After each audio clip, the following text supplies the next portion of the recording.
Ibihe byiza mwese mukomeje kurikirana Ndizino turu n'urubuga rubanyurizaho amasomo y'umuziki, inama ndetse n'ibindi byose byerekeranye n'umuziki. Turahanga kugira ngo twigishanye, duhugurane byose ku bigendanye n'umuziki. Ndahanga kugira ngo mbafashe ku bigendanye no kwiga gucuranga piano, gitari, ariko cyane cyane tukibanda ku bashaka kwiga kuririmba cyangwa se ku bashaka kumenya kuririmba.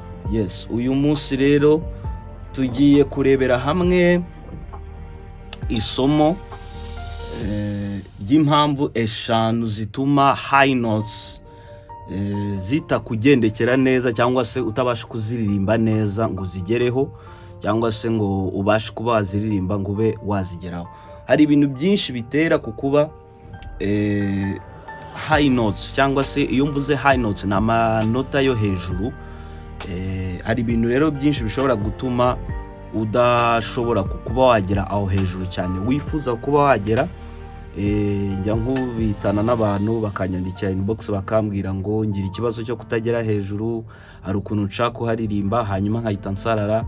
Hari impamvu nyinshi rwose zibitera, ariko muri by'ukuri usanga abantu benshi bavuga ko ngo ijwi ryabo ngo rifite ikibazo, cyangwa se wenda ryapfuye ritameze neza nk'uko babishaka. Hari impamvu nyinshi zishobora gutuma ibyo bintu bibaho.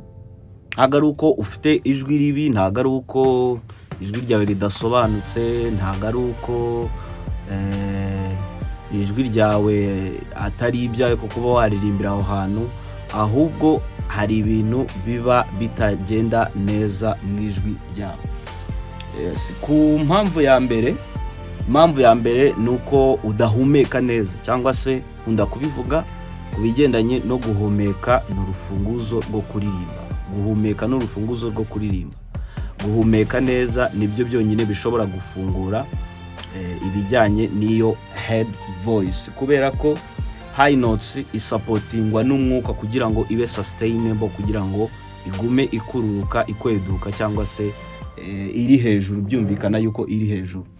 Yes, abantu benshi rero bahumekera nko mu gituza, agahumekera mu muhogo, ikindi agasunika ijwi cyane. Icyo gihe rwose, icyo gihe ntago bikora neza cyane.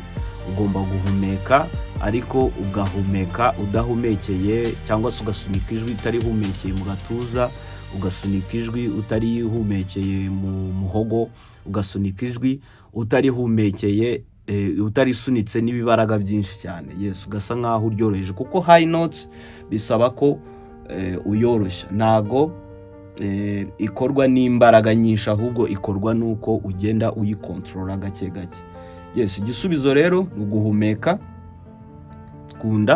Aho ni ku kibazo cya mbere, cyangwa impamvu ya mbere ishobora kugitera. Guhumeka, huzuza umwuka mu nda n'ubundi nk'ibisanzwe, nk'uko nagiye mbibabwira mu myitozo yagiye ibanza. Muzajya mugenda mubirebaho. Kuzuza umwuka mu nda, kumva yuko wuzuye, kumva yuko wa mwuka wuzuye mu nda yawe, hanyuma noneho ubasha no kuhumeka neza, kuwinjiza ndetse no kuwusohora. Icyo bita diaphragma breathing ni tekinike bigomba gukora neza mu bijyanye no kuririmba, kugira ngo making sure ko ibijyanye no kuririmba nta kibazo kirimo. Ikindi, kugerageza gufata umwuka buhoro. Yes, gushyira ukuboko ku nda nk'ubundi nko nasanzwe mbivuga, kugira ngo wumve uburyo izamuka ndetse n'uburyo imanuka. Yes, noneho hakazamo demonstration, ukuvuga ngo gukora ikinyurane. Noneho ukagerageza gusunika noneho ijwi ryawe ukoresheje support. Ukuvuga ngo head voice turabizi yuko isoundingira hehe, isoundingira mu mutwe, cyangwa se ijwi ryo hejuru, cyangwa ijwi ryo hejuru turabizi ko akenshi nyine risaba imbaraga.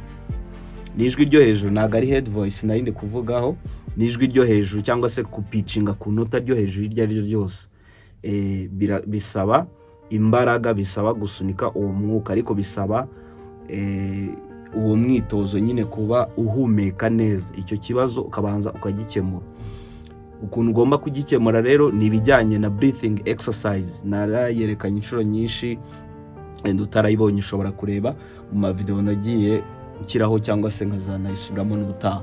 Yes, noneho hari impamvu ya kabiri nuko usanga umuntu ari gusunika ijwi, akusanga umuntu arimo arihatiriza, usanga ari guhatiriza gusunika gukoresha head voice cyangwa se gukoresha ijwi ryo mu mutwe, ugasanga ari kubihatiriza cyangwa se ari kubihata cyane. Iyo ushaka kugera hejuru ntabwo ari ngombwa ngo ubihate cyane cyangwa se ubisunike cyane. Yes, iyo wari hasi uko nguko bishobora gutera nyine kuba wababara cyangwa se gutera igitutu nyine ku muhogo, ukaba wakwangiza ijwi ryawe, umuhogo ukaba wasarara, ijwi ryawe rikaba ryakwangirika, rikaba ryavunagurika. Yes, ni ukuvuga ngo gusunika ijwi ntago rwose ibyo ngibyo ari byo. Kurisunika ntago bishobora kuba ryagufasha cyane. Kurisunika urihatirije ni nk'uko umuntu yaba atwaye imodoka essence igashiramo agahatiriza gukomeza gutwara. Icyo gihe ndabizi neza yuko imodoka waba urimo urayangiza. Rero no kugusunika ijwi uko nk'uko urimo urarihatiriza nabyo rwose uri kubyangiza. Solution ni ukujya uzamuka muri scales gahoro gahoro. Hano iyo mvuze scales ni urukurikirane rw'amanota, tugira do re mi fa sol la si do, do re mi fa sol la si do. Ayo manota ugenda yose uyavangavanga, wasoreza kuri iyo do yo hejuru ugakomeza ujya ku yindi do yo hejuru, ukabanza ukitoza n'ibyo kumva yuko nta guhatiriza kurimo cyangwa se nta gusunikiriza cyane kurimo. Ikindi gukoresha inyajwi like o, like a cyangwa se e. Iye a o, iye a o, iye a o, iye a o, iye a o, iye a o, iye a o.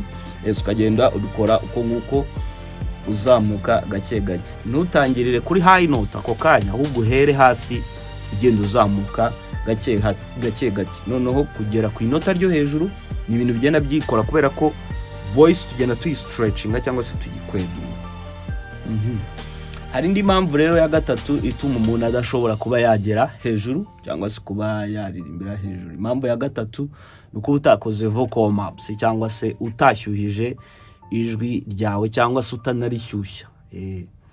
Hari umuntu ushaka kuririmbira hejuru ariko mu by'ukuri usanga wenda ibintu akora ni ibintu bimusaba kuba acecetse, nta kintu ari gukora cyangwa se nta kintu ari kuvuga rwose, ugasanga ijwi rye rihora risa nkaho riri corde cyangwa se ryumye kubera ko riba ridakora. Noneho yajya no kuririmba ijwi rye ntarishyushye cyangwa se ntakore vocal exercises. Icyo gihe uwo muntu nawo hazamo ikibazo cyo kuba atari bubashe kuba ya pitchinga. Yes, cyangwa se yagera kuri iryo nota ryo hejuru. Ijwi rikorana n'amaso cyangwa se kugira ngo ijwi rikore neza nuko muscles nazo zo mu muhogo cyangwa se zo mwijwi ziba zigomba kuba zimeze neza. Yes, ni ukuvuga ngo niba utarishyuhije rirakomereka, uraryangiza. Ikindi ntago riri bukure, ushobora kugwingira ndetse na high notes zigahindagurika.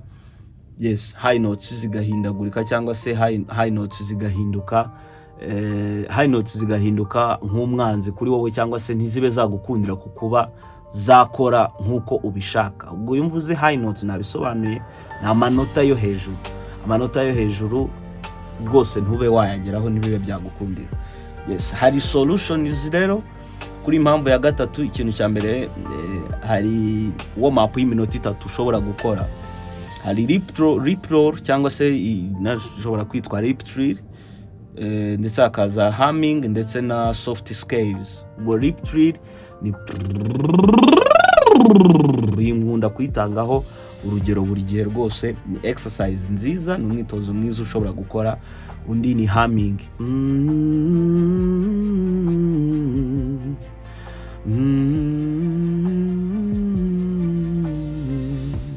Itoza guhaminga. Ikindi ni ukora scales mu buryo bworoshye. Do re mi fa so fa mi re do, wenda ugayakora uko nguko, ariko ukabikora inshuro nyinshi. Buri mwitozo ukawuha 1 minute 1 minute 1 minute, mu minota 3 imyitozo 3 ushobora kuba yakongerera imbaraga. Yes, nta muririmbyi wigeze ubigira umwuga ujya uririmba ubundi atashyuhije ijwi. Yes, uwabigize umwuga wese ubundi biba byiza kuba yashyuhije ijwi, uretse ko no kubera akamenyero no kuba umuntu ibintu yarabimenyereye, biba binashoboka ko ushobora kuba wagera kuri level utari bwiri gushyushyijwe, ariko akenshi buriya ugomba ijwi ryawe kukuba warishyushye. Yes, indi mpamvu ya kane yindi ishobora gutuma utagera ku manota yo hejuru, uri kuririmba muri ki itari yawe. Ibingibi mbivuga inshuro nyinshi. Mu gihe cyose utaramenya your vocal range, mu gihe cyose utaramenya ahantu ushobora kuva ijwi ryawe, cyangwa se hasi hawe hanyuma no kuzamuka agera hejuru hawe hanyuma, ntabwo uzigera umenya your vocal range. Ugomba kumenya your vocal range, cyangwa se ukamenya ahantu vocal range yawe iri, hasi hawe hanyuma no hejuru hawe hanyuma. Muri ndizi note rero ndagufasha wifuza kumenya ijwi ryawe, cyangwa se to know your voice, gusuzumisha ijwi ryawe, ushobora kunyandikira kuri nomero ukubona muri description, nkaba nagufasha. Yes, noneho mu gihe utamenye ijwi ryawe cyangwa utari kuririmbira muri key yawe, ni kuvuga ngo ukaririmbira muri key yundi, ugakurikiza original song yundi, ibingibi rwose bituma nanone utabasha gupitchinga muri high notes ijyanye n'ijwi ryawe. Yes, ni ukuvuga ngo kuririmba muri key itari yawe ni nko kwambara size y'inkweto zitari izawe. Niba uri kwambara size z'inkweto zitari izawe, akenshi urumva ko ziri bukurye. Bisaba ko baza kwipima ukamenya uti mperereye kuyihe size, bimeze gute. Ibyo ngibyo ni ibintu ugomba gukora neza cyane. Yes, dufite solution, hari igisubizo kuri ibintu, kumenya your vocal range yawe, ibyo nari maze gusobanura. Ikindi guhindura key, cyangwa se ugahindura ukavuga uti wenda aha ni hejuru, reka manukeho kugira ngo niba ari sinzi ukubigenza, wenda ari uko byaberaga, ukamanuka uvuga sinzi ukubigenza, urumva ko mageze. Si ngombwa ngo uririmbire hejuru cyane, ririmbira ahantu hajyanye na your vocal range. Yes, ntugaterwe isoni no kugabanya cyangwa se no kumanuka uhinduye key, kuko niyo point nziza ikomeye cyane mu buryo bwo gukora ibintu professional kandi byiza. Impamvu ya gatanu, ubwoba n'imitekerereze. Yes, ari gihe umuntu agira ubwoba, ugasanga umuntu ari gutekereza ati simbasha kugera hano hejuru, ari kuvuga ati baranseka, ijwi ryanjye ni ritoya. Mu by'ukuri ugasanga mu bwonko hibereyemo ibyo bintu. Ibyo ngibyo ni ibintu byangiza cyane, bikaba bishobora gutuma ijwi ryawe rwose ushobora kuba warigwingiza, utarikuza, kuba utabasha gutinyuka, kuba udafite iyo confidence. Ni ikibazo cyane gishobora gutera kuba utaririmba cyane wisanzuye ngo ure kuri ijwi uririmbire hejuru cyane. Yes, muri ndizi note rero turagufasha muri ibyo byose kugira ngo ijwi ryawe rizamuke rigere ku rugero rwiza. Ushobora kunyandikira kuri nomero uri kubona muri description, aba nagufasha. Mukomeze kugira ibihe byiza, tubonane no mu yandi masomo.